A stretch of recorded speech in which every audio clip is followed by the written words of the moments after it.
Boa tarde a todos. A gente vai iniciar agora a nossa quinta edição das Sextas Discursivas.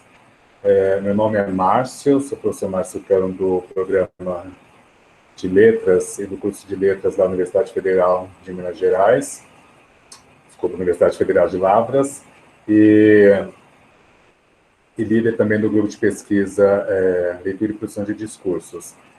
Eu vou só dar uma explicada rapidinho sobre os objetivos dessa sexta discursiva, né, porque tem muita gente nova aqui participando hoje, né.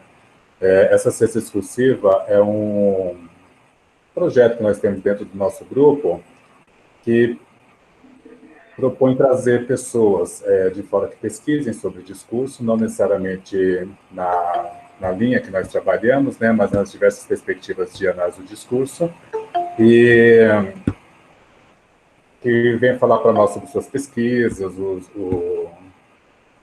os andamentos, mestres, doutores, para a gente poder ampliar o nosso conhecimento e poder interagir com pessoas de outras instituições também. Acho que faz tempo que a gente faz essa sexta discursiva, já há alguns anos, né? A gente começou a colocar número nela mais recentemente, né? Então, a gente está na quinta sexta discursiva, mas, na verdade, a gente já tinha feito algumas anteriores antes da gente sistematizar. E agora a gente está nessa fase proporcionando algumas sessões discursivas em videochamada por conta da pandemia, né? Então, queria desejar boa-vinda a todos e todas, né? Gostaria de agradecer, né, ao professor João Bem-vindo, que daqui a pouco eu vou apresentar para vocês, e ao grupo dele também, né? Agradecer também os nossos intérpretes, a Ceissa Ferreira e Heron Silva, e avisar que precisa, né, fixar, eu vou colocar uma mensagem aí de 15 minutos em relação aos intérpretes.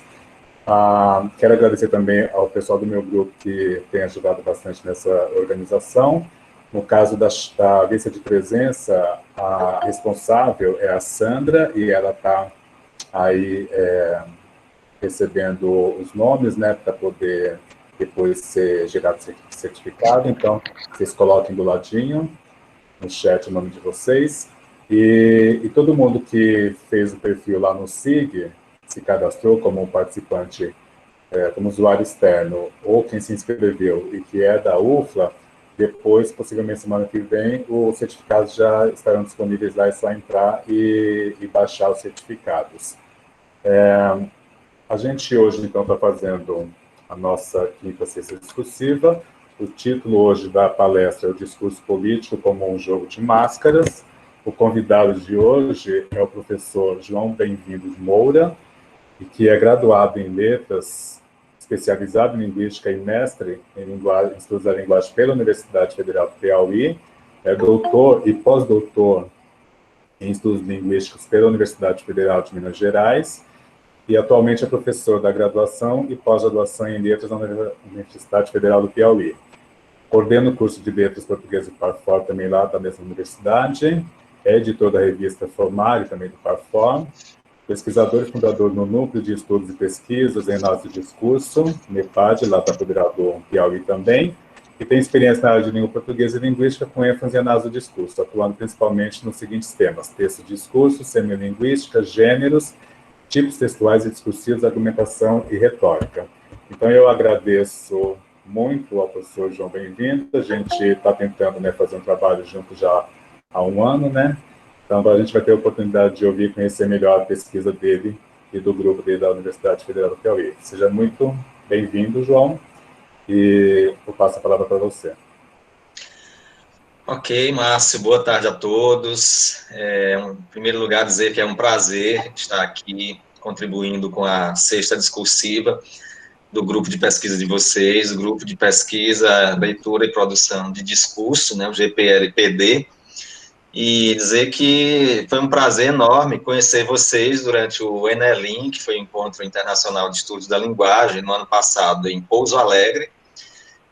Coincidentemente, ficamos na mesma sala de apresentação de comunicações e pude conhecer alguns integrantes do grupo de pesquisa de vocês e pegamos contato e pudemos fazer, nesse momento, essa interação. Acredito que esse contato com outras universidades, outras pesquisas, eles nos ajudam a ver o nosso trabalho com um novo olhar, a compartilhar experiências, a socializar as pesquisas, as atividades que nós fazemos. Eu acho que tudo isso contribui para o crescimento da pesquisa científica no país. Gostaria de agradecer aos membros do Núcleo de Estudos e Pesquisas em Análise do Discurso, NEPAD, da Universidade Federal do Piauí, que estão presentes aqui no evento, aos meus alunos do curso de Letras Português, que estão aqui, foram convidados e estão aqui presentes também, agradecer a Ceissa Ferreira, né, a intérprete que está aqui na tela, e aproveito para reforçar, se tiver as pessoas surdas que estejam na live, podem fixar a tela com a Ceissa Ferreira, que é intérprete, e ela, então, vai fazendo a interpretação. Ela vai revezar esse trabalho com o Heron Silva, que é um membro do nosso grupo de pesquisa também, coincidentemente, é intérprete de Libras aqui na Universidade Federal do Piauí. Então, pergunto se vocês me ouvem bem, se está tudo ok.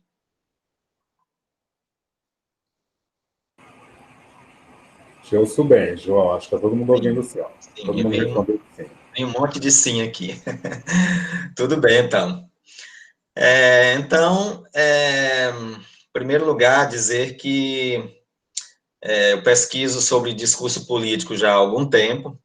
A minha pesquisa de mestrado, feita junto à Universidade Federal do Piauí, tratou dos discursos do PT, Partido dos Trabalhadores, os discursos institucionais do partido, desde a sua fundação até 2006.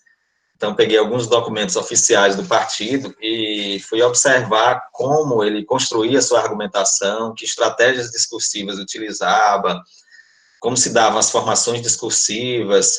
Na época, o meu orientador era um professor da comunicação social, então ele trabalhava com uma teoria chamada Teoria dos Discursos Sociais, que é uma teoria bastante utilizada na comunicação, e então pude fazer esse trabalho que para mim foi um momento bastante edificante, assim. No doutorado eu trabalhei com um misto entre o discurso midiático e o discurso político. O doutorado eu fiz na Universidade Federal de Minas Gerais, então tive a oportunidade de conhecer muitas cidades aí próximas. Infelizmente não pude conhecer Lavras, mas está aqui na minha lista para depois da pandemia conhecer a cidade de Lavras e a Universidade Federal de Lavras também. Então, pode passar o primeiro slide, Márcio. Essa é a base teórica que eu vou utilizar para essa fala, principalmente o livro Discurso Político, do Patrick Charrodot, que é um dos principais expoentes da teoria semiolinguística, teoria com a qual eu trabalho. Vou utilizar um pouco desse livro, Análise do Discurso Político, o Discurso Comunista Endereçado aos Cristãos, do linguista francês Jean-Jacques Courtine. Tem prefácio de Michel Pechet. E, por último, esse livro Argumentação e Discurso Político, do Hakira Ozakabe, é um professor emérito da Unicamp. É um livro antigo, foi escrito em 1979, publicado em 1979, então muita coisa, muito do discurso político já se modificou de lá para cá, mas é um livro que reúne muitas reflexões importantes ainda hoje para serem feitas nesse campo. Pode passar. Então, no primeiro momento, eu gostaria de dizer que quando o título da palestra fala em o discurso político como um jogo de máscaras, isso não representa necessariamente uma dissimulação. Muitas vezes, quando a gente ouve falar em discurso político, e sobretudo quando fazemos essa associação a um jogo de máscaras, a gente tem a impressão de estar se falando de um jogo de mentiras, o discurso como algo que trata da dissimulação, da projeção de imagens que não são imagens verdadeiras, Mas, na verdade, quando a gente fala de jogo de máscaras, eu quero me referir à multiplicidade de papéis sociais que cada sujeito desempenha nas diferentes cenas enunciativas em que se encontram. E então, essa mesma expressão, jogo de máscaras, poderia ser atribuída a qualquer outro tipo discursivo. Discurso literário, o discurso filosófico, o discurso religioso. Na verdade, todos nós, ao enunciarmos,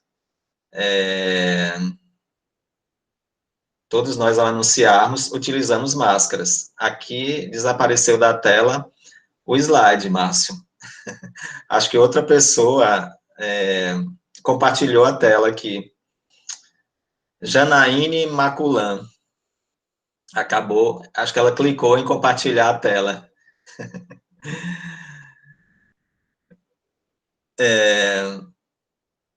Eu peço a Janaíne que tire o compartilhamento de tela para poder voltar a aparecer o slide. Mas, enfim, posso ir falando também enquanto ela faz isso. Não sei se ela está nos ouvindo, Márcio. Ah, voltou agora o Márcio. Está voltando. Muito bem. Então, se levarmos em conta também o ato de linguagem, que é uma categoria linguística bastante cara para a teoria semiolinguística, e ele pressupõe um sujeito que anuncia e outro que interpreta, cada um construindo uma imagem diferente de um outro, essa imagem nada mais é do que uma máscara. Então, quando a gente fala de jogo de máscaras, não necessariamente é uma coisa pejorativa, não é um jogo de mentiras, não é uma dissimulação, mas as diversas faces que o sujeito pode projetar a respeito de si mesmo. Outra coisa importante que eu gostaria de dizer logo de início é que o discurso político ele está na base da criação da própria análise do discurso. Foi a partir do discurso político que o Michel Pechet, em meados de 1960, junto com Jean de Bois, o linguista Jean de Bois, fundaram essa disciplina. E a análise do Manifesto do Partido Comunista, por exemplo, foi um dos primeiros trabalhos realizados. Então, numa primeira fase da análise do discurso, privilegiava-se os discursos mais estabilizados, ou seja, aqueles com menor carga polissêmica. Um debate entre marxistas e liberais, por exemplo, estaria fora do escopo da análise do discurso na sua fase inicial. Então, não se privilegiava muito a polêmica, mas dava-se um espaço maior aos discursos estabilizados, digamos assim. E aí é importante a gente frisar que o discurso político hoje é estudado por várias áreas do conhecimento. Eu coloquei aí as distinções entre a filosofia política, a ciência política, a história e a própria análise do discurso político. Então, na filosofia política, se questiona sobre os fundamentos do pensamento político e as categorias que o compõem. Então, a pergunta feita pela filosofia política é qual o melhor regime de governo? E isso nos leva a uma outra indagação. Quem faz o que nessa organização social? Então, a filosofia política está preocupada com a existência do pensamento político, com a essência da política na sociedade. Já a ciência política procura tornar evidentes as normas que se instauram como princípios de governança, podemos dizer assim. Ela estuda o comportamento dos atores políticos em função de sua identidade e de seus engajamentos. A história, por sua vez, procura reconstruir os acontecimentos políticos do passado e construir explicações para as causas e consequências. Então, tanto a filosofia política, quanto a ciência política, quanto a história, analisam o discurso político através de um prisma, de uma visão diferente. Para a análise do discurso, interessa os fenômenos linguageiros, como diz o Charrodot, a manifestação política através da linguagem. Então, nós puxamos essa área de estudo para dentro dos estudos da linguagem, e aí essa perspectiva se diferencia um pouco dessas anteriores, que costumam se pautar muito mais pela análise de conteúdo. Então, as ciências sociais, sobretudo a filosofia, a ciência política e a história, e a comunicação também, costumam se pautar pela o que a gente chama de análise de conteúdo, que é uma metodologia bastante utilizada, parte de uma perspectiva quantitativa, analisando numericamente a frequência de ocorrência de determinados termos, construções e referências em um dado texto. É muito parecida com a lexicometria. Então, eu vou observando a recorrência de determinadas palavras, determinados termos, determinados usos, e a partir disso eu vou realizando a análise. A análise do discurso, ao contrário dessas outras disciplinas, não questiona sobre a legitimidade da racionalidade política, mas sobre os discursos que tornam possíveis tanto a emergência de uma racionalidade política, quanto a regulação dos fatos políticos. Então, a análise do discurso tem uma perspectiva diferenciada dessas outras. Pode passar. Aqui a gente vê a Angela Merkel, chanceler alemã, e eu trouxe esse slide para a gente mostrar o discurso político como ato de linguagem. Então, o slide traz uma postagem feita num site alemão, que é reproduzido no Brasil, DW. Forças antidemocráticas estão à espreita na pandemia, alerta Merkel. Então, se a gente olhar para essa reportagem enquanto ato de linguagem, sobretudo na perspectiva semiolinguística do Charrodot, nós precisamos considerar a totalidade da enunciação linguageira. Ou seja, é um portal de notícias que está disponível na internet, ele traz uma imagem da chanceler alemã, ele está no site alemão, ele fala que ela faz um alerta em relação às forças antidemocráticas. Então, se a gente aciona a nossa memória discursiva, nosso conhecimento de mundo, a gente vai trazer à tona determinadas falas de líderes políticos mundiais que tendem a se utilizar dessas forças antidemocráticas e desse período de pandemia para fazê-las emergir nesse cenário político.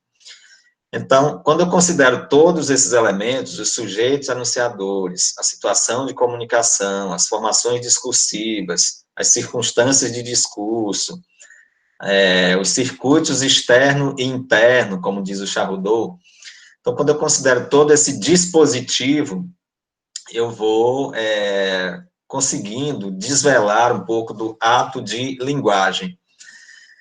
Então, esse ato de linguagem, como dispositivo, é composto por 4 elementos, como o slide mostra aí. 1 é a situação de comunicação, 2, os modos de organização do discurso, 3, a língua, e 4, o texto. O que é a situação de comunicação? É um quadro físico e mental, onde se encontram os parceiros da interação linguageira, que são, por sua vez, determinados por uma identidade e ligados por um contrato comunicacional. Então, essa situação de comunicação é que nos faz perceber mentalmente como se insere essa enunciação dentro da nossa percepção, dentro dos nossos sentidos, dentro do nosso conhecimento de mundo. E aí, toda a enunciação se estrutura em modos de organização do discurso, que podem ser enunciativos, argumentativos, descritivos ou narrativos. Todos esses modos de organização, evidentemente, se estruturam através de uma língua, que é o material verbal que se organiza por meio de uma forma e de um sentido. E essa língua, por sua vez, se materializa em um texto, que é o resultado, digamos assim, o resultado material do ato de linguagem. E aí eu posso considerar uma dimensão explícita, que é o que a gente vê a olho nu, a gente está vendo a própria Angela Merkel, a gente está vendo a chamada, o título da matéria aí, e uma dimensão implícita, que são todas essas informações que não estão presentes aí explicitamente, mas é possível recuperá-las a partir do nosso conhecimento de mundo. Pode passar. Então, Charrodot apresenta esse quadro comunicacional para o discurso, lá em cima está a situação de comunicação, ela obedece a uma finalidade contratual, a um projeto de fala. Eu tenho no extremo aqui um locutor, que é um comunicante, sujeito comunicante. Lá do outro extremo, do lado direito, está o receptor, que é o tu interpretante. No centro do quadro maior tem um quadro menor, onde se encontram o eu anunciador, que é um ser de fala, e um tu destinatário, que é também um ser de fala, e eles estão dentro do espaço do dizer, que é um espaço interno. Então, a gente tem um espaço externo, onde se configura a situação de comunicação, os conhecimentos de mundo, e eu tenho o espaço interno, que é onde a enunciação propriamente dita acontece. Então, Charrodot argumenta que, seja qual for o processo enunciativo, vai sempre existir esses 4 sujeitos. Se a gente for reparar bem, esses 4 sujeitos, na verdade, são uma tentativa de desvelar os sujeitos, o jogo de imagens do qual fala o Péchet, sobre o qual fala o Péchet. Então, todo sujeito enunciador, no primeiro momento, ele é um sujeito comunicante, ele pensa o projeto de fala. Ele cria uma imagem de si e cria uma imagem do outro. Essa imagem que ele cria de si e essa imagem que ele cria do outro são projeções, e essas projeções estão aí no centro do quadro comunicacional, compostas pelo eu enunciador e o tu destinatário. Não são imagens reais, são apenas imagens projetadas. É uma imagem que o sujeito faz de si e uma imagem que ele faz do outro. Com esse jogo de linguagem, ele tenta chegar ao tu interpretante, que é exatamente aquele que faz a interpretação final do ato de linguagem, sobre o qual não se tem qualquer domínio. Ou seja, todo esse projeto de fala do eu comunicante pode ser bem sucedido ou pode ser mal sucedido. Seja bem sucedido ou mal sucedido, quem determina essa recepção é o sujeito interpretante que está lá na outra extremidade. Então, eu poderia dizer que, em relação àquela matéria da Angela Merkel, o eu comunicante seria o próprio veículo de comunicação, ele coloca para falar um jornalista, que funciona como eu enunciador. Esse eu enunciador imagina um leitor para esse portal de notícias, que é um destinatário, é um leitor ideal, portanto, ele anuncia de uma forma X, tentando captar esse interpretante que que está na outra ponta, digamos assim, do quadro comunicacional. Então, a partir dessa representação, Charrodot tenta explicar o ato de linguagem como totalidade, digamos assim, da produção linguageira. Pode passar, Márcio. Aí a gente entra num outro momento, que é o contrato de comunicação no discurso político. O slide ficou um pouquinho desconfigurado, mas a gente consegue ler. Charrodot diz que todo discurso se constrói na interseção entre um campo de ação e um campo de anunciação.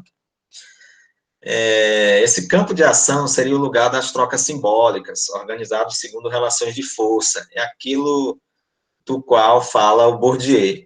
E um campo de anunciação, que é o lugar dos mecanismos de encenação da linguagem. O resultado é o que nós chamamos de contrato de comunicação. Nascem aí as dificuldades enfrentadas pelos políticos, que gostariam de assegurar a eficácia de seu discurso. Todo político gostaria de ser eleito, né?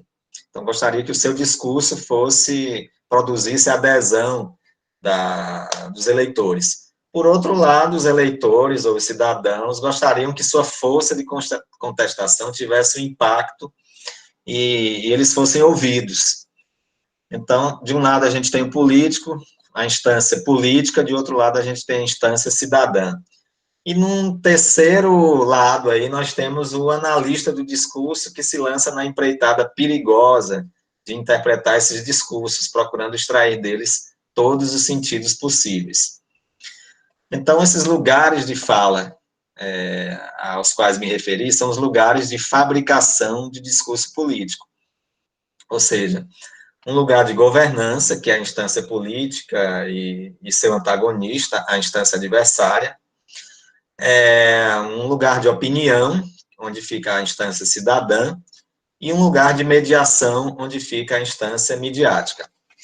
É importante frisar, quando eu fiz a minha tese de doutorado, analisando alguns editoriais da imprensa do Piauí, eu observava que muitas vezes o editorialista, em vez de falar como jornalista, ele anunciava como político, e ele pressupunha uma instância adversária. Então, dizia assim, para os que acham que a educação é uma coisa fácil, vou dizer que não é. A educação exige isso, exige aquilo. Então, ele já escrevia se contrapondo a alguém que, porventura, pudesse se contrapor a ele. Então, o discurso midiático acabava adotando um tom de discurso político. E a gente observa que essas tipologias discursivas estão bastante mescladas. Por outro lado, outro item que aparece aí no slide é a identidade e a legitimidade do sujeito. Então, o sujeito político vai se legitimando por filiação, por formação ou por mandato. Por filiação, a gente pode considerar a filiação biológica, ou seja, a família, é um sujeito que vem de berço, é um sujeito de família, é um sujeito de boa família, é um sujeito de família tradicional, e a gente observa que esse é um traço muito marcante na política brasileira. A maioria dos deputados do Congresso pertence a famílias tradicionais, que vão passando de geração para geração esse legado da formação política. Pode ser uma filiação ideológica a determinado campo discursivo, seja lá liberal, seja socialista. É uma legitimidade por formação, ou seja, pela titulação que possui, pela graduação que realizou, pelo curso superior que ele teve acesso, pela quantidade de mandatos que ele já exerceu. Então, todas essas informações, elas vão gerando determinadas imagens e legitimando, muitas vezes, a ação do sujeito político. E, por fim, aí no slide, falamos da finalidade, da identidade dos participantes, do propósito e das circunstâncias materiais. Ou seja, todo discurso político tem uma finalidade, ele se destina a um objetivo, obriga os parceiros a responderem a seguinte pergunta: estamos aqui para dizer o quê? Qual é a finalidade dessa enunciação? Qual é a identidade dos participantes? Quem troca com quem, digamos assim? Quem fala a quem? Eles são únicos ou são múltiplos? Qual é o canal, oral ou gráfico? Qual é o código semiolinguístico utilizado? Depois temos um propósito, ou seja, do que se trata essa fala. Propósito é, portanto, aquilo de que se fala. É o projeto que se tem em mente ao tomar a palavra. O que é, afinal, proposto. E, por último, temos as circunstâncias materiais, ou condições materiais da comunicação. Ou seja, os parceiros estão presentes fisicamente, eles se veem, eles são únicos ou são múltiplos. Qual canal? Então, a gente tem 4 elementos aí que determinam de forma substancial o contrato de comunicação que é estabelecido entre, digamos assim, o político e a instância política e a instância cidadã. Pode passar, Márcia. Aí chegamos às estratégias do discurso político. E aí nós temos um plano de legitimidade, um plano de credibilidade e um plano de captação. Então, no plano de legitimidade, as estratégias são determinadas a partir da posição de autoridade do sujeito. Então, nós dizemos que quando o sujeito é eleito democraticamente, através de eleições diretas, ele está no plano da legitimidade. Pode até não ter a credibilidade. Ou pode ser que aconteça o inverso, o sujeito tenha a credibilidade, mas não tenha conseguido ser eleito, então ele não tem a legitimidade para falar do ponto de vista do cargo X ao qual ele concorreu. Então, o plano da credibilidade, ele se volta para as estratégias que determinam a posição de verdade do sujeito. Ele precisa ser verossímil. A gente sabe que a verdade é algo difícil de se aprender. No plano da filosofia se diz que, na verdade, o que se busca é a verossimilhança, que é exatamente a representação de verdade que se pode dar aos fatos. E o terceiro item aí, que é o plano de captação, diz respeito às estratégias que objetivam promover a persuasão. Então, através do plano de captação, a instância política tenta captar o auditório, o eleitorado, né? E aí, um último item que a gente observa ainda dentro das estratégias do discurso político é a persuasão entre emoção e razão. Não basta raciocinar, é preciso tocar o auditório, já dizia Aristóteles. Ou seja, historicamente, há uma discussão em relação ao papel da emoção no processo de persuasão. Alguns filósofos, como Aristóteles, Cícero, Pascal, Rousseau, chegando até a nova retórica de Perelman, admitem que não se pode descartar os sentimentos em nenhum processo. Outros filósofos, como Platão, Santo Agostinho, Kant, Descartes, eles diziam que a emoção atrapalhava a persuasão. As paixões seriam um signo de doença, e somente se fossem suprimidas, a mente estaria em perfeita saúde. Então, Aristóteles fala dessa trilogia ethos, pathos e logos para garantir essa persuasão do auditório. O ethos seriam as imagens de si, o pathos seria a capacidade que nós temos de tocar o auditório, de sensibilizar, e o logos seria a organização do raciocínio. Pode passar, Márcio. Aí a gente chega, então, na imagem dos atores políticos. E a gente poderia começar falando do ethos como imagem de si. No momento que eu estou falando aqui, eu estou construindo uma imagem de mim.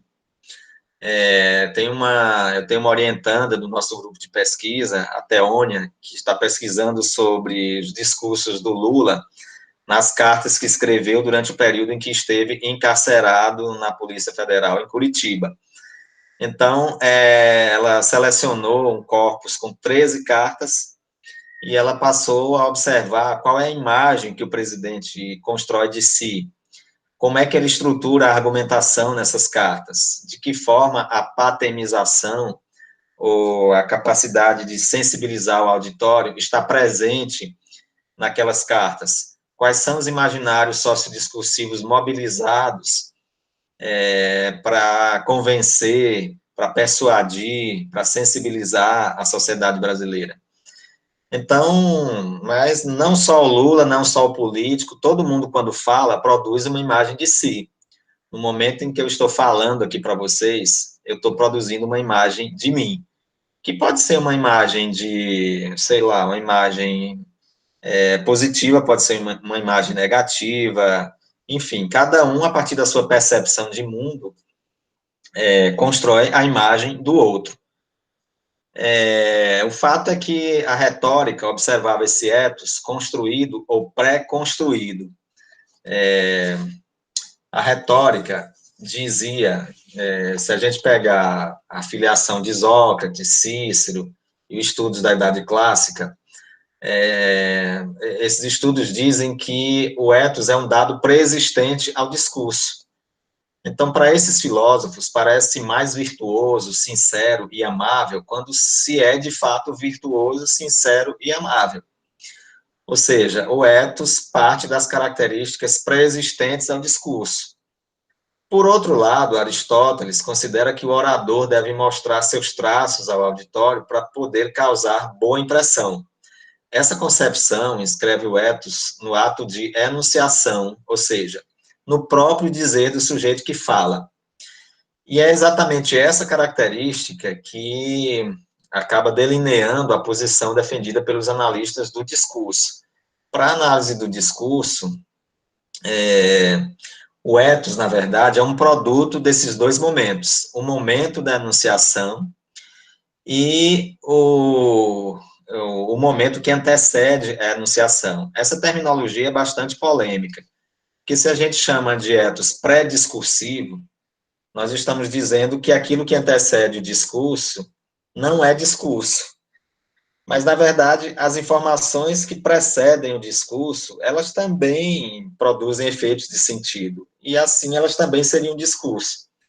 Então, o professor Meliandro Galinari, da Universidade Federal de Ouro Preto, em sua tese de doutorado, propõe uma distinção, a meu ver, muito mais racional. Ele chama de ethos prévio e ethos presente, e diz que os dois são discursivos, tanto ethos prévio quanto ethos presente. E aí a gente apagaria esse problema aí de chamar um de discursivo e outro de não discursivo. Mas o fato é que essa imagem é construída a partir da enunciação do sujeito e a partir das informações que se tem sobre ele. Essa noção de ethos está diretamente ligada à noção de imaginário social, ou seja, essa imagem individual do sujeito está relacionada a uma imagem coletiva, determinada pelas construções sociais ou pelas representações sociais. E aí Charrodot propõe dois grupos de ethos. Ele chama os eté de credibilidade. Essa palavra eté, na verdade, é o plural grego de ethos. Então, é um grupo de ethos de credibilidade, e nesse grupo estariam as imagens de seriedade, virtude, competência, que são imagens corriqueiramente atribuídas aos políticos. Então, o político geralmente se apresenta como sério, como virtuoso e como competente. Existe um discurso de justificação, muitas vezes o político tenta se justificar de determinados fatos, e dizer, olha, eu elogiei o Queiroz porque era meu amigo e tal, ou então dizer, não gosto mais do Queiroz porque eu fui enganado por ele. Então, a teoria do discurso apresenta esse discurso de justificação como uma faca de dois gumes, porque no momento em que se justifica, o político pode se autocondenar, muitas vezes. E aí a gente tem um outro grupo de ethos, um grupo de imagens, que são as imagens de identificação.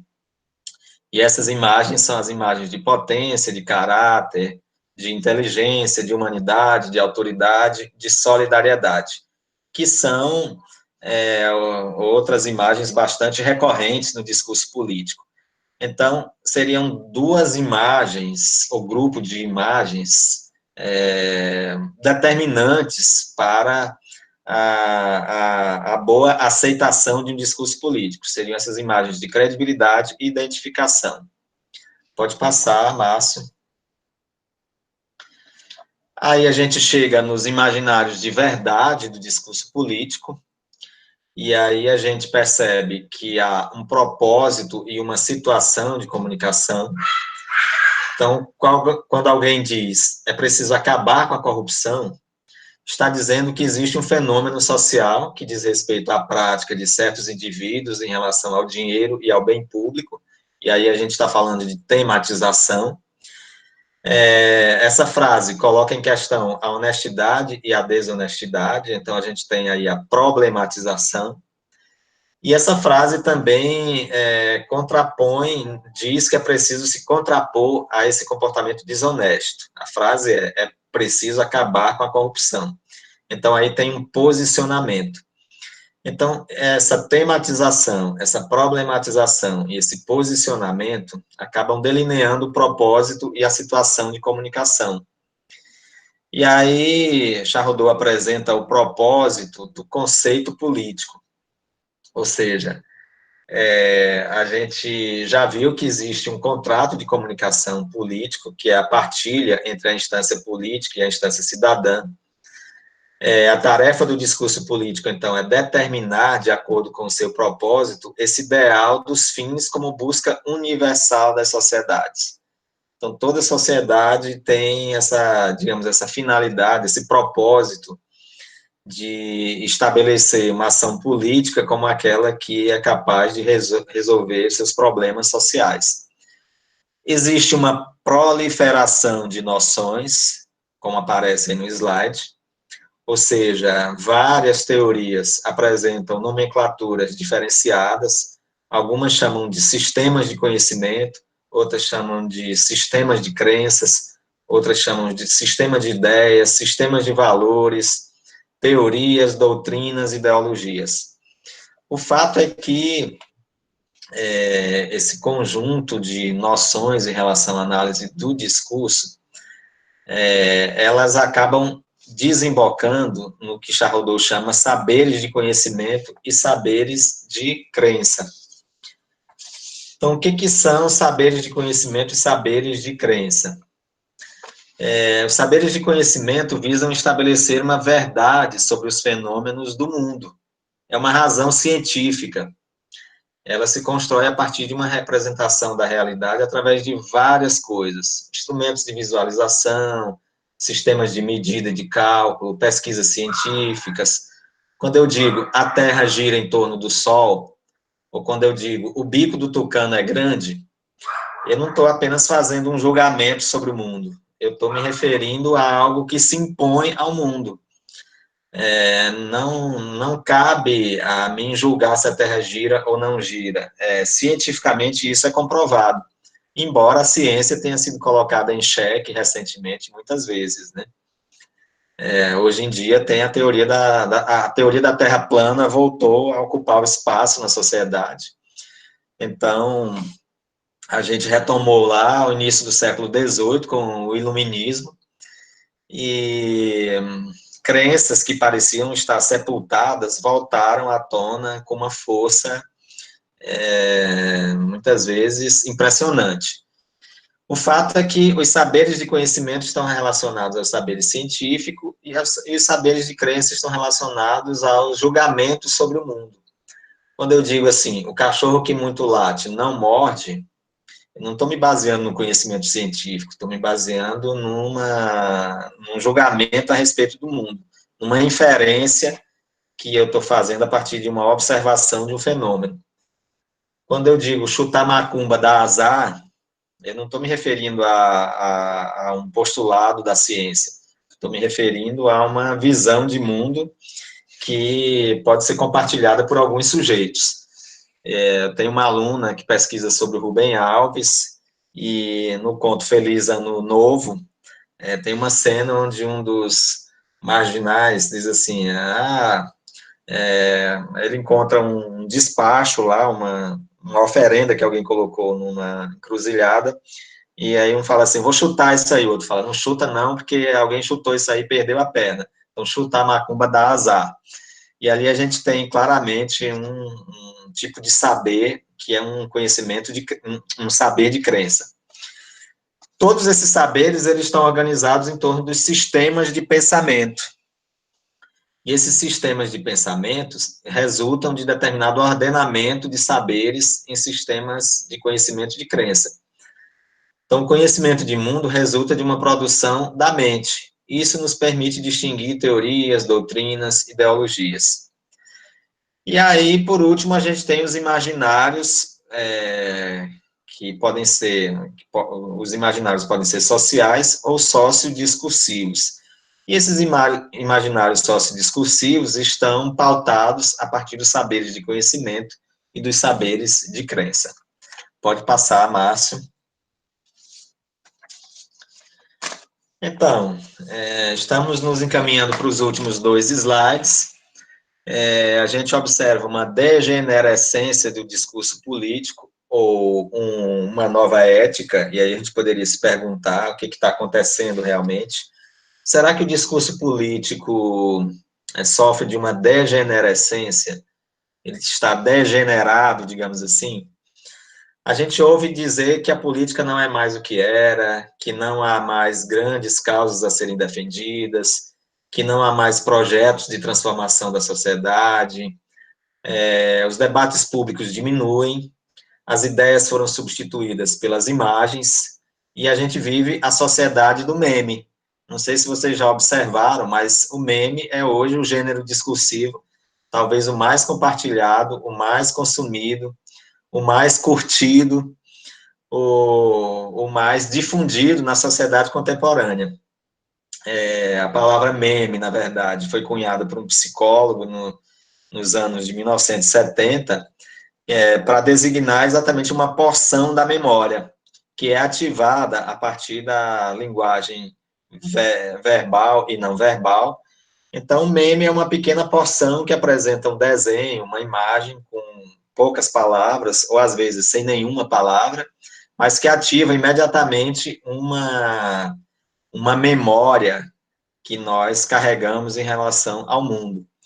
Então, cada vez mais os textos longos desaparecem, acho que só a revista Piauí continua com os textos longos, e envereda por aquele tipo de matéria que tem 5, 6 páginas, para um público bem seleto.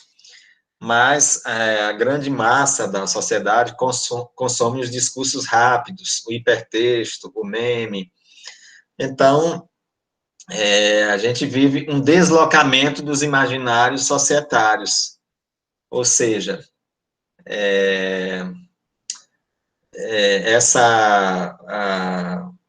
os aparelhos políticos,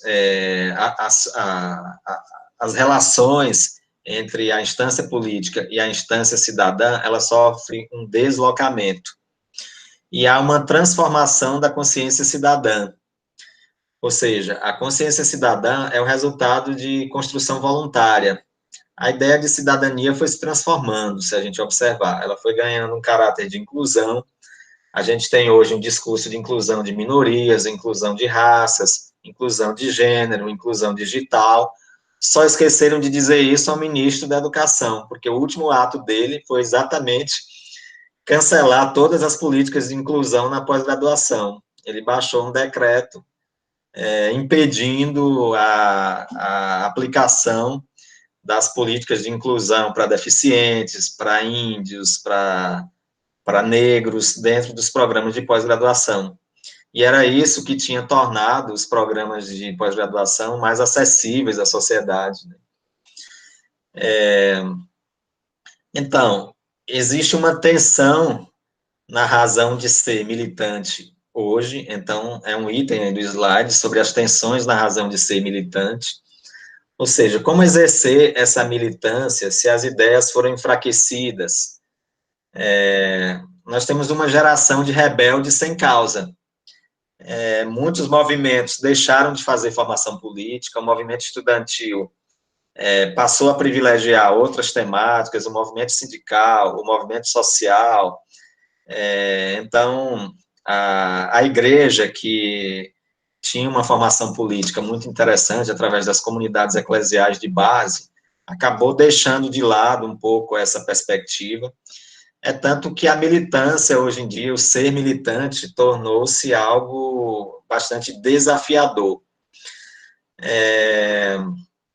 A própria forma de fazer militância se modificou. A esquerda estava acostumada com as passeatas, fazer os cartazes, fazer as faixas, de ir para a rua, e hoje a gente vive uma situação política diferente, onde existe uma militância digital muito mais aguerrida, e a direita acabou se apropriando desse espaço digital com maior maestria, digamos assim, em relação à esquerda, em que pesem os robôs e uma série de outras artimanhas que são utilizadas. O fato é que a esquerda perdeu um grande espaço na militância digital e busca hoje conquistar esse espaço. Então, isso seria uma perda ou uma transformação identitária? Eis a pergunta aí. A gente não pode considerar necessariamente uma perda, porque essas transformações sempre ocorreram na história da humanidade. Se a gente observar a invenção da imprensa no século XV, ela provocou uma transformação imensa. Havia os copistas que copiavam os livros, então cada livro demorava 6 meses, 1 ano, 2 anos, 5 anos para ser copiado, porque era escrito à mão, e de repente Gutenberg inventou a máquina de imprensa, e as pessoas começaram a dizer, poxa, mas vai ficar todo mundo desempregado, vai causar uma revolução imensa, a gente não pode aceitar essa máquina de imprensa, porque isso é um absurdo. Então, na verdade, nada disso aconteceu, porque se os copistas perderam o emprego, eles acabaram depois entrando no mercado das gráficas, das editoras, da possibilidade de impressão dos cartazes, dos textos. O próprio iluminismo no século XVIII, que deixou o teocentrismo para trás, a própria Revolução Francesa, que mudou as relações políticas no mundo, que fomentou a Declaração Universal dos Direitos Humanos. Então, se a gente observar essas transformações todas, elas acabam trazendo pontos positivos.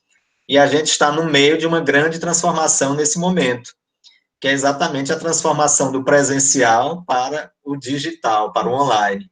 E é exatamente isso que nós estamos fazendo nesse momento, utilizando uma plataforma digital para realizar uma atividade entre dois grupos de pesquisa, um do Piauí, outro de Minas Gerais, e sem nenhum custo de viagem, de deslocamento, a gente está reunido aqui na sala com 93 pessoas, eu chamaria até de auditório, utilizando aqui a nomenclatura do Aristóteles, do Perelman, o auditório, pode não ser um auditório universal, mas é um auditório acadêmico importante, esse aqui.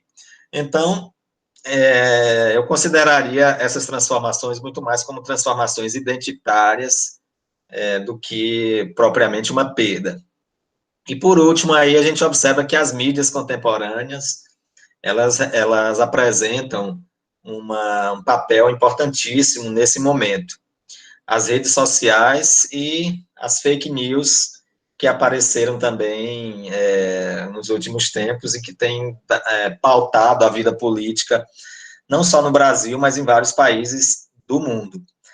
Se Althusser pudesse hoje reescrever o seu livro, Aparelhos Ideológicos, certamente ele consideraria hoje as mídias como talvez o principal aparelho ideológico do Estado, que perdeu um pouco do papel do Estado, ou do controle do Estado, digamos assim, mas acaba sendo fomentado, acaba sendo patrocinado por grupos ligados ao Estado. É tanto que o Supremo Tribunal Federal realiza, nesse momento, um inquérito a respeito da realização de fake news, descobriu que existe uma fábrica de notícias falsas e que ela é alimentada por um grupo de empresários que financia esse tipo de prática. E a gente está diante de uma coisa completamente nova. Como coibir isso? Como controlar as redes sociais? Elas que popularizaram o acesso à informação, que deram voz às pessoas, que, digamos assim, popularizaram as mídias contemporâneas, mas, ao mesmo tempo, criaram essa possibilidade ou essa dificuldade de impor limites naquilo que é dito. E aí, hoje, a gente sofre, então, com o advento das fake news. Pode passar, Márcio. Vamos para o nosso último slide, ainda sobre a degenerescência do discurso político, ou uma nova ética, que fala exatamente da fusão dos imaginários de verdade. Ou seja, existem fusões, tanto à direita quanto à esquerda. O discurso da esquerda não é mais o mesmo, a noção de verdade para a esquerda não é mais a mesma, a noção de verdade para a direita não é mais a mesma. O discurso político da esquerda no mundo todo se modificou, o discurso político da direita no mundo todo também se modificou. Então, não se tem mais a esquerda não tem mais a ilusão, digamos assim, de um socialismo utópico, ou seja, de uma sociedade em que todos partilhariam os bens, em que não haveria propriedade privada, em que todos ganhariam o mesmo salário, em que a alimentação seria dividida em partes iguais para todas as pessoas do mundo. A gente sabe que isso é uma utopia. Agora, perseguir a utopia muitas vezes é uma forma de caminhar. A gente pode se perguntar assim, para que serve a utopia? Se eu dou 5 passos, ela se afasta 5 passos. Se eu dou 10 passos, ela se afasta 10 passos. Para que serve a utopia, então? Eu poderia dizer, a utopia serve para fazer a gente caminhar. Se não fosse esse sonho, o que nos motivaria para caminhar? Então, muitas coisas se modificaram. A gente observa hoje um dispositivo sem adversário, como está mostrando aí o slide. O que é um dispositivo sem adversário? Muitos dos partidos políticos hoje, de esquerda e de direita, já não focam mais o seu discurso na existência de um inimigo que estaria à espreita, que estaria ameaçando a todo momento a unidade. Apenas os discursos extremistas continuam com essa paranoia. E a gente observa no Brasil um discurso extremista que continua dizendo hoje que a grande ameaça do Brasil é o comunismo. Na verdade, é um discurso dos anos de 1960, no período da Guerra Fria, que não se sustenta mais hoje em dia, mas como não se tem um projeto de nação, é preciso preencher esse vácuo, esse vazio, com a acusação ou com a construção de um adversário. Então, é preciso dizer que alguém é o culpado. E todo dia aparece um discurso no Twitter do presidente do Brasil dizendo, olha, a culpa é de fulano de tal, a culpa hoje é do Supremo Tribunal de Justiça, a culpa hoje é do Congresso, nosso adversário é o comunismo, nosso adversário é a falta de lei, falta de ordem. Então, na verdade, um discurso ultrapassado, que teima em voltar, mas que não encontra mais espaço na sociedade contemporânea. Então, é um discurso rechaçado hoje pela nova ordem mundial, digamos assim. E há uma prática política ocultando o conceito político. Então, se a gente observar, nós temos vários políticos que se autodenominam apolíticos. Parece até um contrassenso, né? Mas se a gente observar, o presidente do Brasil está há 1 ano sem pertencer a nenhum partido político. Parece absurdo, né? É impressionante como a lei permite que um sujeito passe tanto tempo sem pertencer a nenhum partido político e não perca o mandato, né? E ele insiste em construir essa imagem porque ele se baseia no imaginário sociodiscursivo de que a política é uma coisa ruim.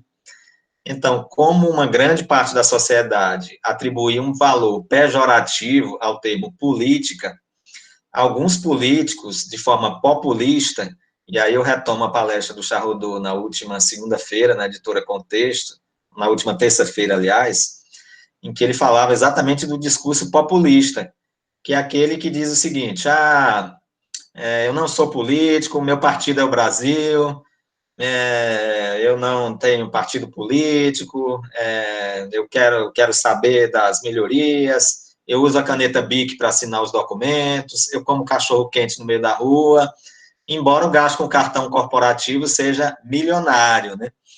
Mas é preciso construir essa base populista que é bastante perigosa. Foi a base populista que deu origem ao fascismo, que deu origem ao nazismo. Então, é algo que está disseminado na sociedade contemporânea e que, apesar de representar um discurso político ultrapassado, vem ganhando força, né? Por outro lado, a gente tem uma predominância do afeto, é um outro item aí do slide, uma predominância do afeto, a patemização continua em alta, ou seja, o discurso político hoje não prescinde dessa patemização, e ela é utilizada tanto pela direita quanto pela esquerda. Quem acompanha um pouco as últimas campanhas políticas pode perceber alguns flashes sobre isso. Na campanha política da Dilma, por exemplo, ela aparecia brincando com um cachorro, aparecia um depoimento do ex-marido dizendo, olha, a Dilma é uma pessoa com quem eu converso corriqueiramente. Então, era preciso desconstruir aquela imagem carrancuda da Dilma, que foi o que aconteceu também com o Lula, que no início dos anos 80 se apresentava com uma camiseta, com uma barba grande, ele gritava, ele apresentava uma enunciação raivosa, e aí os marqueteiros começaram a dizer, olha, esse tipo de discurso não tem espaço na sociedade brasileira. A sociedade brasileira é uma sociedade pacata, que não gosta da briga, que não vai para o enfrentamento, que prefere o jeitinho para poder resolver os problemas, e é preciso você cortar essa barba, vestir um terno para poder incorporar a imagem burguesa, é preciso aparecer uma estante ao fundo para mostrar que você tem cultura. Então, vai se construindo uma imagem. Essa mesma estratégia foi utilizada pela Dilma, o próprio Bolsonaro apareceu muitas vezes no seu discurso, falas da filha, a filha do Bolsonaro, beijando ele, a esposa dizendo, ele é um pai dedicado, ele respeita as mulheres, ele respeita a filha, aqui em casa quem manda é a gente, é a esposa, é a filha. Então, era preciso esse discurso para desconstruir a imagem de que o Bolsonaro era homofóbico, era misógino, e esse discurso acabou encontrando um espaço na sociedade, né? Acabou tendo uma receptividade por conta de por parte de uma parcela significativa da população brasileira que o elegeu. Por outro lado, tem a dessacralização do discurso político, né? O discurso político não é hoje mais espaço para o sagrado, para apenas os deuses, as grandes personalidades, mas é algo que vem sendo discutido por pessoas de todas as classes sociais, de todas as matizes. Eu vi esses dias uma coisa bastante interessante, uma live da Anitta com a Gabriela Prioli, não sei se vocês viram isso. E me chamou a atenção duas coisas que, para mim, me impressionaram.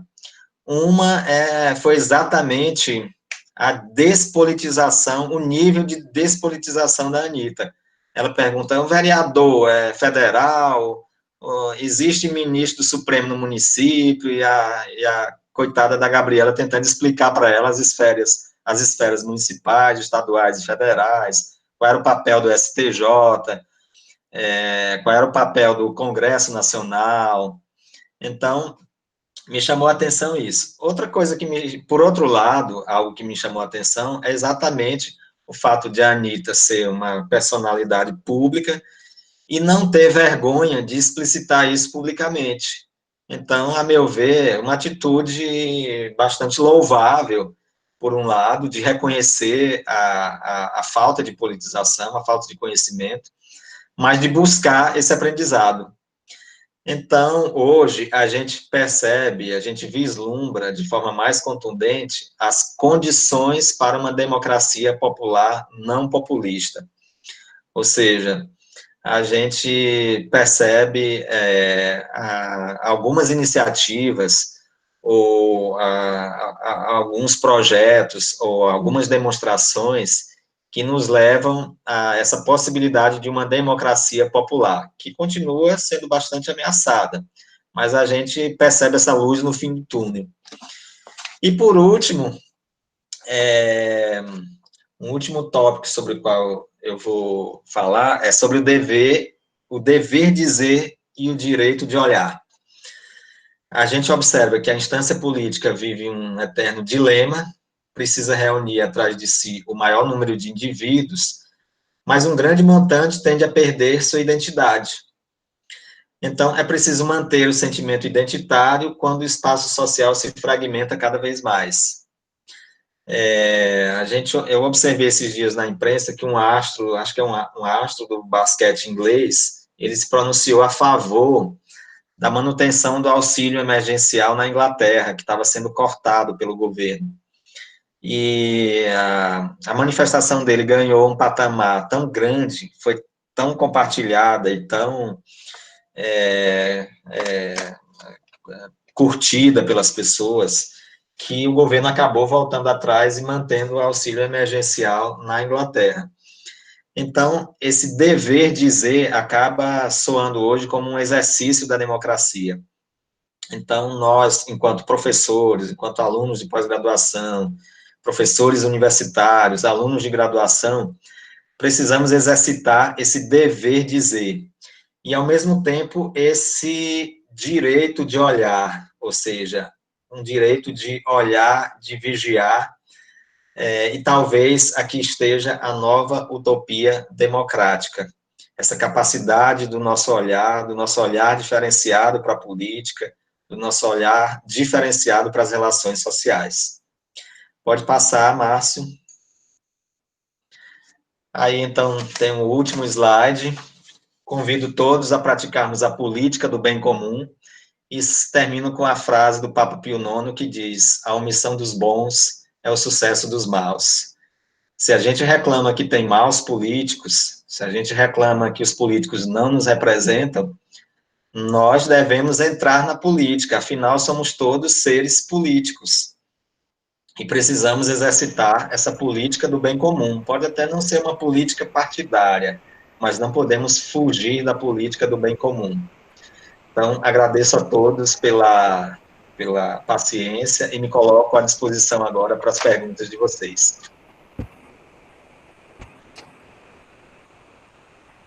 João, muito obrigado. Foi muito bom, né, te ouvir. Aliás, você é bastante didático, né? E isso é muito bom, né? Porque você vai seguindo o seu processo, você conseguiu trazer para a gente muito bem essa dimensão, né, da análise do discurso político, né, na perspectiva que você trabalha, e deu para ter além de ter uma boa dimensão, né, do trabalho que você faz, deu para a gente o tempo todo ficar pensando o que a gente está vivendo hoje, né, também com essa questão, né, com esse trajeto, esse olhar que você traz para a gente, né. Então, eu tenho certeza, assim, que não só o meu grupo que está aqui, né, mas vários grupos, né, que a gente está com bastante gente participando, aprendeu bastante e está com bastante coisa na cabeça para perguntar. Inclusive, eu estou com um monte de coisa na minha cabeça para perguntar, mas eu não vou conseguir perguntar tudo, né? Aliás, eu nem vou perguntar, eu só vou fazer um comentário e depois deixar para o Luiz falar, o Luiz tentar fazer um apanhado geral aí do que foi comentado, né? Tem várias questões que você trouxe que eu fiquei pensando, refletindo, e é claro, né, a gente está vivendo esse momento bastante sombrio, né, que acaba criando uma nuvem que faz com que a gente não entenda direito o que está acontecendo, porque vem uma pandemia, vem a questão política, vem tudo junto, né, e deixa a gente tudo muito angustiado, né, diariamente angustiado e esperando o que é que vai nos angustiar no dia, né. Mas essa ideia, né, o título, né, da sua fala, né, que fala da questão das máscaras, né, no discurso político, é muito apropriado, porque eu fico pensando assim, a produtividade de se pensar o tempo de hoje, não só de hoje, né, de várias épocas, mas especialmente hoje.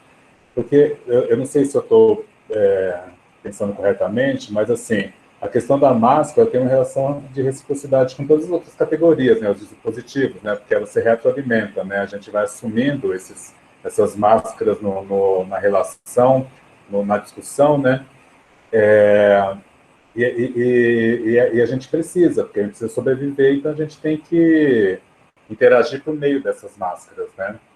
Aí eu fico pensando assim, né, como é complicado, né, você entrar na cena política a partir de um papel, a partir de uma ética, né, de relação, e, e ter pessoas que subvertem toda a possibilidade ética, toda a possibilidade de você conseguir se manter na sua máscara.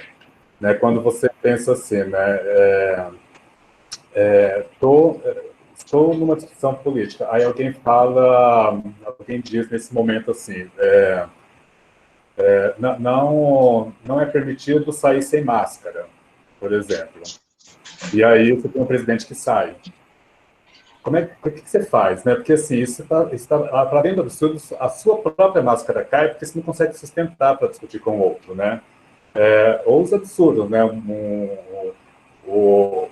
Um ex-ministro da Educação que sai nas últimas horas faz o que fez com aquele artigo, né? Com o artigo não, com a lei, né? Então, tudo isso faz você perder o seu chão e perder a máscara, e uma dificuldade grande de discutir, de debater. Então, me parece que isso deixa a gente muito angustiado, porque a gente não consegue encontrar um lugar de discussão lógica. E aí entra Supremo, entra condenação, entra não sei o quê. Assim, o Queiroz é preso, né? Aí alguém fala assim, mas ele estava lá tratando do... Alguém, presidente, estava lá tratando da saúde dele, por isso que ele estava lá. Então, assim, como é que você vai discutir com um absurdo desse, né? Você perde a sua máscara, né? Então, acho que foi muito boa essa discussão e você trazer esse painel para a gente poder pensar um pouquinho e usar para analisar, para pensar, né? E especialmente o finalzinho lá que você falou, né? Vamos participar da política, porque a gente está precisando fazer política, já que não tá legal, né? Mas, assim, você pode comentar, João, se quiser, mas eu queria pedir que o Luiz levantasse os questionamentos que ele selecionou e fizesse, se for possível, tudo de uma vez, para você falar de uma vez por conta do tempo, pode ser? Tudo bem. Então vai lá, Luiz. Você. Tá bom.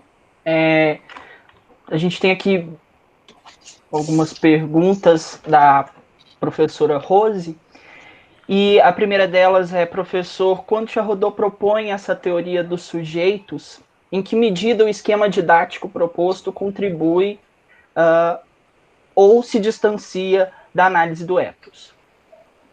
Depois nós temos uma pergunta do Alisson Fernando: professor, sobre o ethos, Charrodot afirma que não se pode dizer que existam marcas específicas do ethos, visto que sua teoria semiolinguística considera elementos não verbais na construção de imagens de si. De que modo é possível construir um ethos baseado na maternidade linguística? Quais elementos linguísticos podem ser considerados? Léxico, construção sintática, etc. Depois, novamente, uma pergunta da professora Rose. Você acha que essa característica dos políticos brasileiros, cuja identidade e legitimação se constroem por filiação, por formação ou por mandato, são herança de uma memória discursiva colonial que se manifesta em todos os períodos? Podemos falar de interdiscursividade coronelesca ou até mesmo imperial? Depois nós temos algumas, mas tem algumas perguntas também da professora Rose, mas depois a gente pode voltar nelas.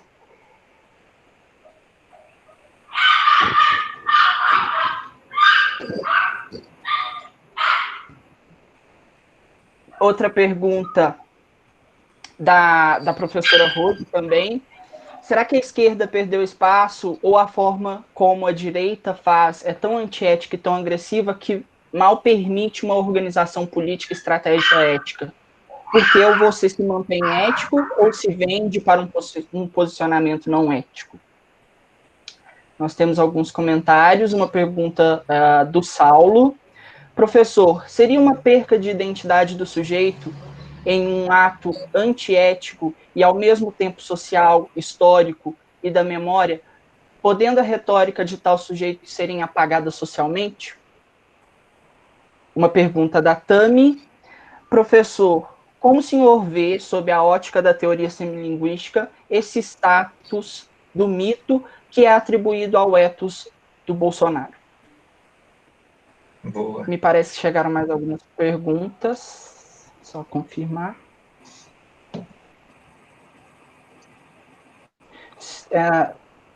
Professor, se você quiser ir respondendo essas perguntas, e eu vejo as que chegaram agora por último. Luiz, João, só um minutinho. Só por uma questão de tempo, eu acho que se você faz só, assim, Luiz, um apanhado geral e depois pergunta tudo de uma só. Tenta para a gente não estender muito por conta do tempo, tá? Mas, João, fica à vontade, pode responder. Tá, eu consegui conectar todas elas, menos uma, a do Saulo, perda da identidade do sujeito. Você poderia me repetir? Tá. O Saulo diz: seria uma perca de identidade do sujeito em um ato antiético e ao mesmo tempo social, histórico e da memória, podendo a retórica de tal sujeito serem apagada socialmente?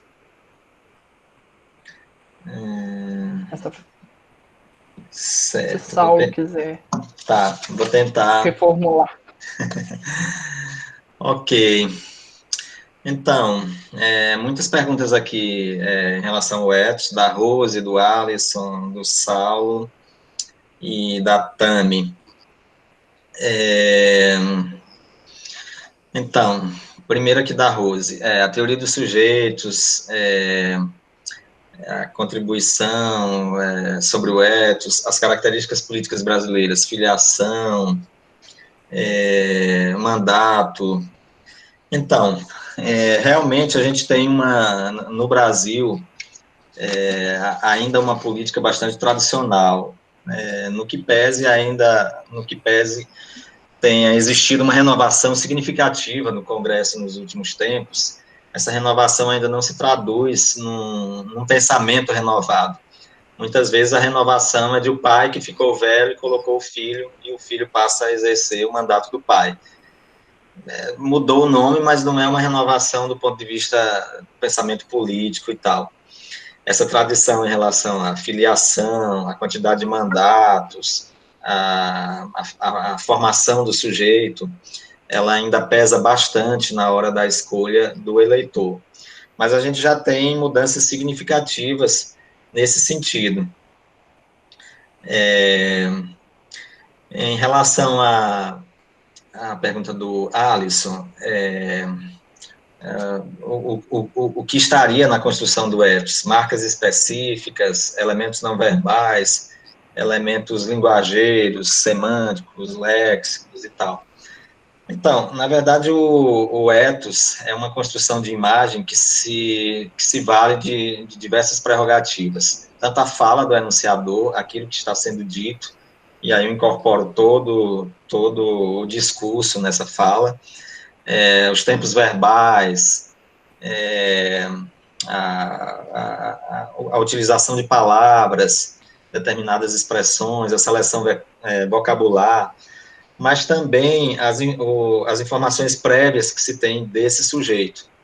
Então, a gente pega, por exemplo, uma fala do Bolsonaro que diz assim, durante a campanha: o índio vai ser tratado no meu governo igual a qualquer outro brasileiro.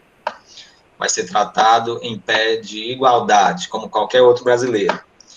Então, a princípio, você pode olhar para essa fala e imaginar assim: poxa, que bonito, é um discurso de igualdade. E a igualdade é algo bastante positivo. Mas o problema é observar exatamente o que está por trás dessa fala. Se a gente considerar que o índio tem uma característica de vida completamente diferente da nossa, por conta de toda a questão cultural, antropológica, na qual ele está inserido, a gente percebe que é impossível para o índio sobreviver com o mesmo pedaço de terra que eu ou outra pessoa sobreviveria. Então, como o índio não parte do processo de acumulação de bens, ele precisa ter um espaço natural de caça, de pesca, onde ele consiga garantir a sua subsistência.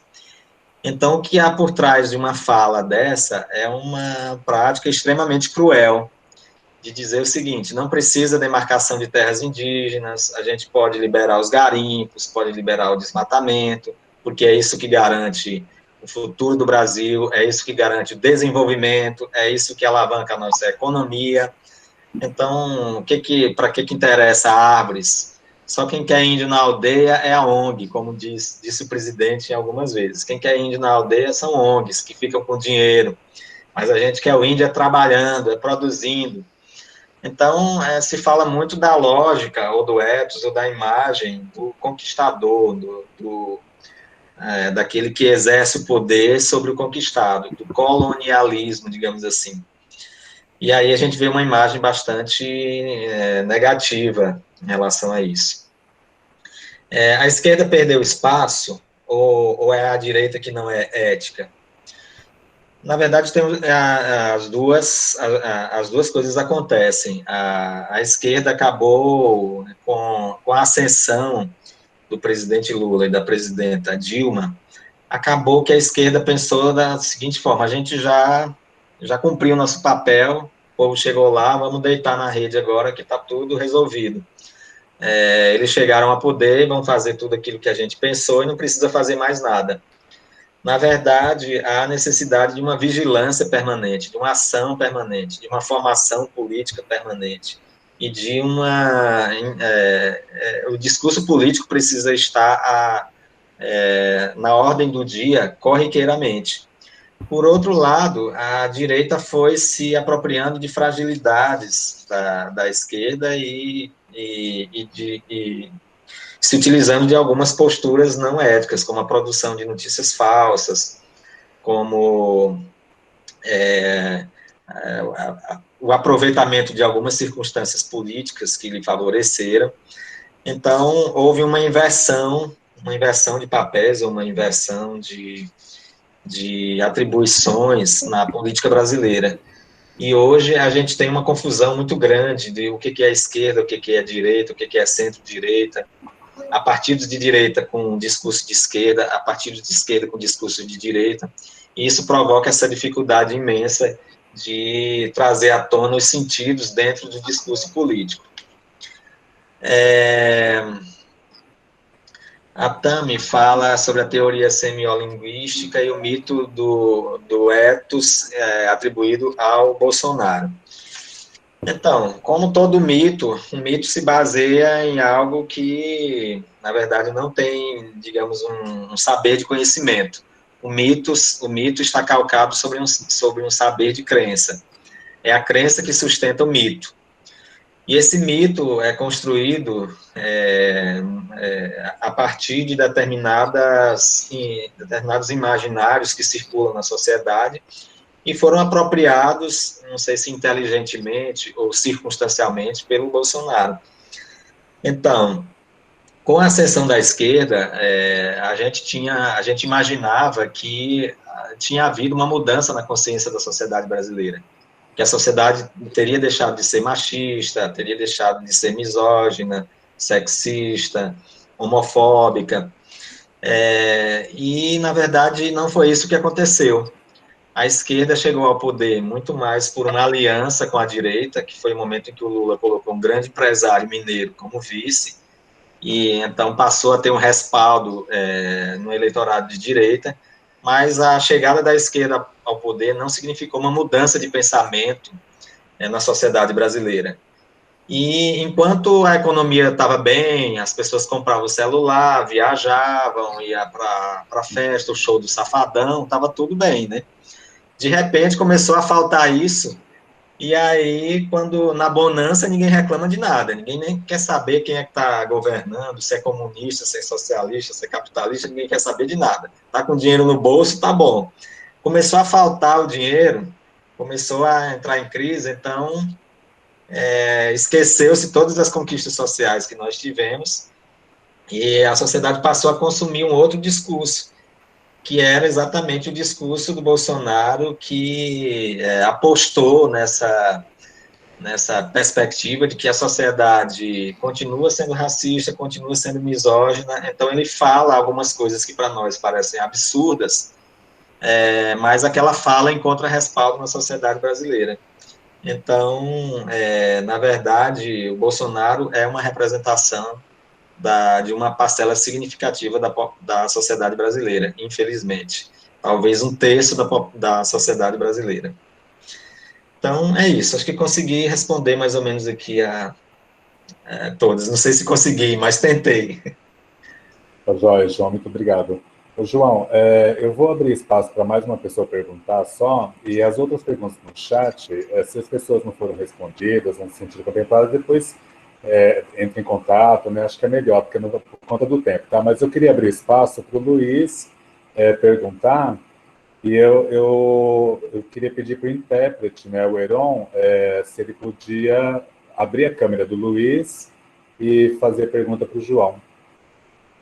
Abrir a câmera do Luiz, não, o Heron, ele fixar na câmera do Luiz para ele fazer pergunta, pode ser? Então, o Heron diz para o Luiz que ele pode fazer a pergunta.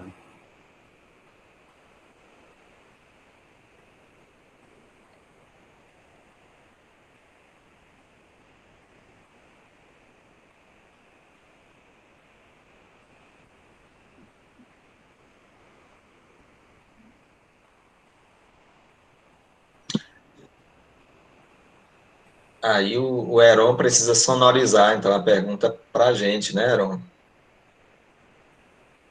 Sim, Liga teu microfone, Heron. falei é porque eu ainda não consegui visualizar ainda a tela dele. Não conseguiu? Não sei se ele já ligou a tela dele. Ele está ligado. Eu estou vendo a tela dele. É o Luiz. Tá? Deixa eu procurar aqui. Só um minuto. Pronto. Achou? Pronto, consegui ver. Bem, boa tarde a todos, aos dois grupos de pesquisa. Gostei bastante do todo o conhecimento repassado pelo professor João Bem-vindo. É muito curioso, interessante a temática sobre discurso político. Eu já tive uma experiência sobre essa questão temática, já pesquisei um pouco também sobre isso. Eu já fui ex-presidente de uma associação de SUS, né? Já tinha esse engajamento político por algum tempo. Foi um período em que o presidente Lula era o nosso presidente, tinha vários diferentes tipos de movimentos, manifestos, uma informação bem importante, um conhecimento bem aprofundado a respeito de questões de acessibilidade. Essa política anterior tinha uma preocupação, né, sobre essas questões de minoria.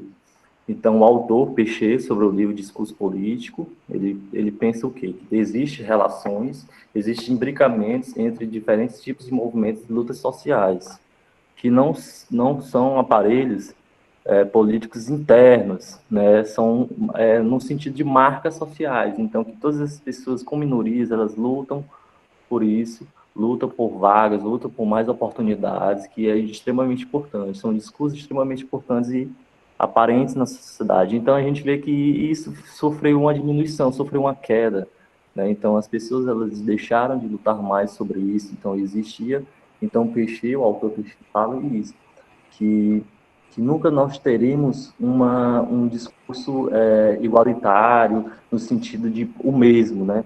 Vai existir sempre mudanças, existe sempre as variações entre discursos. Então, a minha pergunta é o quê? Qual as estratégias, por exemplo, eu, como um presidente de uma associação, um agente político dentro de um grupo, quais estratégias que eu penso que possam melhorar no sentido dos meus movimentos perante a minha comunidade surda, minha comunidade especial. Ok. Então, queria agradecer a participação do Luiz. O Luiz é professor do curso de Libras da Universidade Federal do Piauí. Ele é surdo, eu acho que é o único professor surdo que nós temos na Universidade Federal do Piauí. E acho que é uma situação bem rara se a gente pegar todo o universo do ensino superior no Brasil. Então, o Luiz, para mim, é um exemplo assim, de perseverança, de luta. Eu acho, Luiz, que na condição de presidente da Associação dos Surdos, as estratégias políticas, digamos assim, elas passam por tentar conscientizar a população surda da importância da sua inclusão no meio social. A gente tinha até bem pouco tempo uma situação onde a maior parte dos surdos no Brasil não tinha acesso à escola, não tinha acesso ao cinema, não tinha acesso aos programas de televisão, e foi graças às políticas de inclusão construídas nos últimos anos que os surdos puderam fazer parte da sociedade de forma mais incisiva. Para a gente ter uma ideia, 5% da população do Brasil tem problemas de surdez. Aqui no Piauí, nós temos um caso de uma comunidade surda, onde 40% da população é surda, porque uma das características da surdez são as questões genéticas. Então, como as pessoas da comunidade casam entre si, os surdos casam entre si, os filhos também nascem surdos, por conta da geneticidade. Então, essa comunidade desenvolveu uma língua própria, chamada Sena, e ela tem sido objeto de estudo de pesquisadores de todo o país, porque nessa comunidade a Libras acaba sendo uma segunda língua. Então, interessante a gente observar esse processo de plurilinguismo entre duas línguas de sinais dentro do próprio país, dentro do Brasil. Então, Luiz, a gente tem também na comunidade surda um outro aspecto que foi uma forte identificação com a primeira-dama, a Michele Bolsonaro. No discurso de posse, ela realizou um discurso em Libras, e ela fez vários pronunciamentos em defesa do ensino de Libras e tal. O problema é que todo esse pronunciamento ficou apenas nas falas. As ações acabaram extinguindo a Secretaria Especial do Ministério da Educação, que cuidava dos surdos, acabou extinguindo os programas que se dedicavam a fomentar as atividades em relação aos surdos. Os cursos de Libras que estavam sendo abertos em várias universidades do país, essa abertura foi barrada. A gente tinha aqui na Universidade Federal do Piauí o PARFO, que é um programa do governo federal, a formação de professores da educação básica, e a gente tinha o curso de Libras, e o curso de Libras, quando a turma acabou, não foi autorizado a abrir novas turmas. Então, a gente tem na rede pública muitas situações em que a escola tem um aluno surdo, mas não tem nenhum professor com a qualificação necessária para atender esse aluno. Então, nesse sentido, é preciso que a sociedade toda tome consciência dessa necessidade de inclusão das pessoas surdas. E eu acho que o próprio surdo, nesse sentido, ele acaba sendo uma peça fundamental nessa luta. Então, os trabalhos na análise do discurso nos ajudam a perceber esses sentidos, essas possibilidades, essas estratégias, e elas podem se traduzir em ações concretas no futuro, no sentido de garantir a inclusão dessa parcela significativa da sociedade. Bom, agora a gente já passou da hora mesmo, né? Então a gente vai ter que ir caminhando para o final. Eu gostaria de agradecer imensamente, né, ao professor João, né, por ter se disponibilizado, né, e foi uma tarde bastante produtiva, acredito que todo mundo tenha gostado bastante, né, acho que se a gente deixasse a discussão, ela iria, né, para noite adentro, né, mas a gente já está aqui com o horário estourado. Mas eu agradeço muito, gostaria de agradecer também o grupo do professor João. Acho que por essa primeira interação que a gente está tendo de uma forma mais profunda, né, a gente percebe que dá para a gente fazer outros momentos de discussão também, né, porque eu acho que vai ser bastante interessante, né. Nós temos essa sexta discursiva, que é organizada, né, pelo grupo lá da Universidade Federal de Lavras, e a gente faz uma vez por mês, né? Então a gente pode ter outros momentos de interação, né? Outras pessoas do grupo também falando entre nós para a gente ir aprofundando essas relações, né? Também o grupo faz reuniões, né, quinzenalmente, nas terças, né? E a gente também tem esse espaço, né, para a gente poder interagir e discutir, né? Então eu agradeço muito.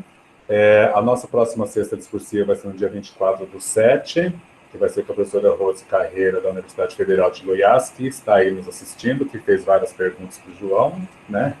E eu gostaria também de agradecer a todo mundo que participou, né? Nós chegamos a 93 pessoas, né? Acho que cada vez mais a gente tem atingido um número maior online, porque a gente tem visto que online a gente consegue incluir um monte de gente, né? Isso é muito interessante, porque presencialmente a gente nunca chegava a um público tão grande, né? Então isso é muito positivo.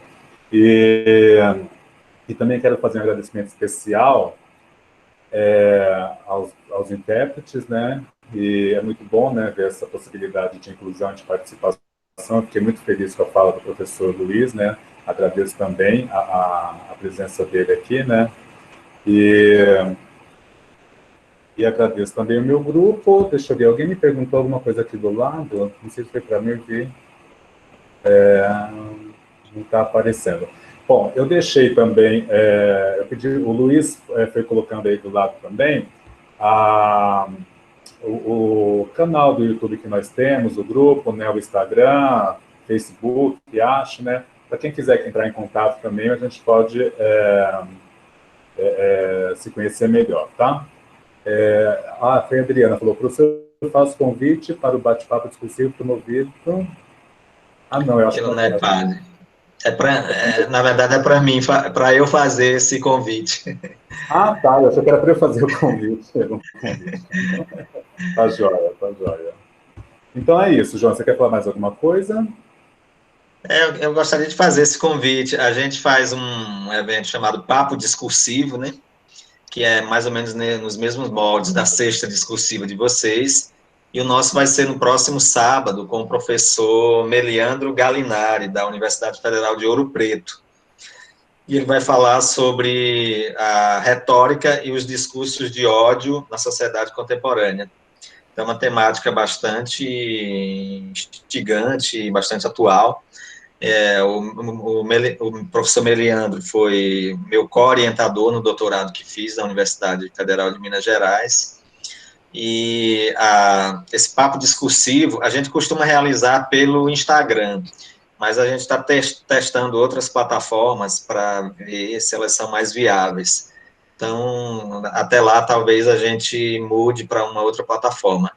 Mas vocês podem ficar em contato conosco, conosco pelas redes sociais, pelo nosso Instagram, pelo nosso YouTube. A gente tem um blog também que a gente atualiza semanalmente, o Twitter, o Facebook, estamos em todas as redes sociais. Então, se colocar NEPAD, UFP, vai aparecer a nossa rede social em todas essas plataformas aí. Então, fiquem sempre em contato e vamos tentar estreitar esses laços entre nós, compartilharmos as nossas pesquisas, fazermos outras parcerias, porque isso enriquece a todos nós. E agradeço a oportunidade, o convite, para mim foi uma honra participar junto com vocês dessa atividade. Então tá ótimo. Então, acho que colocarem do lado, né, o Instagram, as coisas todas foram divulgadas aí, então a gente pode entrar em contato com os dois grupos, tá? Então agradeço novamente, João, agradeço todo mundo, desejo que todos fiquem muito bem e a gente se vê na próxima sexta discursiva, a gente vai divulgando para a gente se encontrar de novo. Um grande abraço para todos e todas. Tchau.